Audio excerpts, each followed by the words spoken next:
கேள்வி. சாலேமின் ராஜாவும் உன்னதமான தேவனுடைய ஆசாரியனுமாய் இருந்தவன் யார்?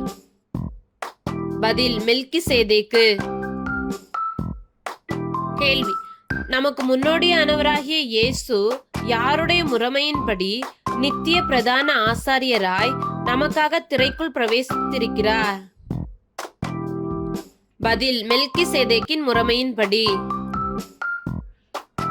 கேள்வி. ராஜாக்களை முறியடித்து வந்தவன் யார்? பதில் ஆபிரகாம். கேள்வி. மெல்கிசேதேக்கு என்பதன் அர்த்தம் என்ன? பதில் நீதியின் ராஜா. கேள்வி. சாலேமின் ராஜா என்பதன் அர்த்தம் என்ன? பதில் சமாதானத்தின் ராஜா. கேள்வி.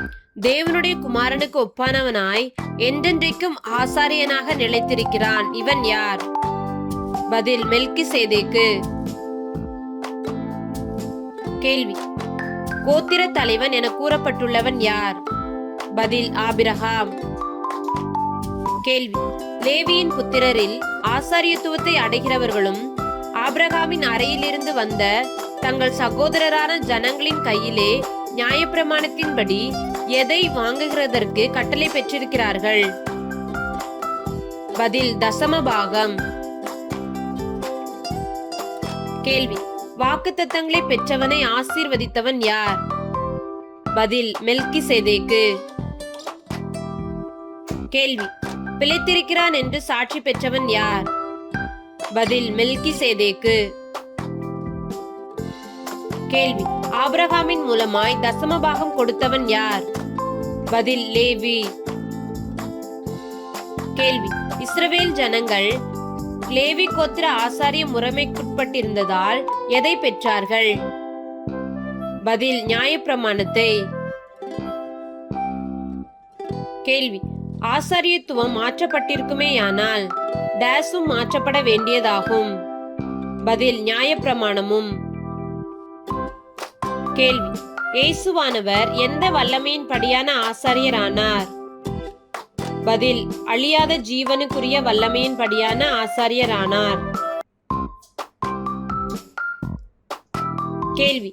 முந்தின கட்டளை எது நிமித்தம் மாற்றப்பட்டது? பதில் பலவீனம் உள்ளதும் பயனற்றதுமாயிருந்தது நிமித்தம். கேள்வி. எது ஒன்றையும் பூரணப்படுத்தவில்லை? பதில் நியாயப்பிரமாணம். கேள்வி. இயேசுவானவர் எதன்படியே ஆசாரியராக்கப்பட்டார்? பதில் ஆணையின்படியே. கேள்வி. இயேசுவானவர் எதற்கு பிணையாளி ஆனார்? பதில் விசேஷித்த உடன்படிக்கைக்கு.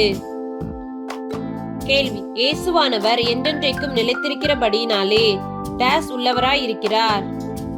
பதில் மாறி போகாத ஆசாரியத்துவம். கேள்வி.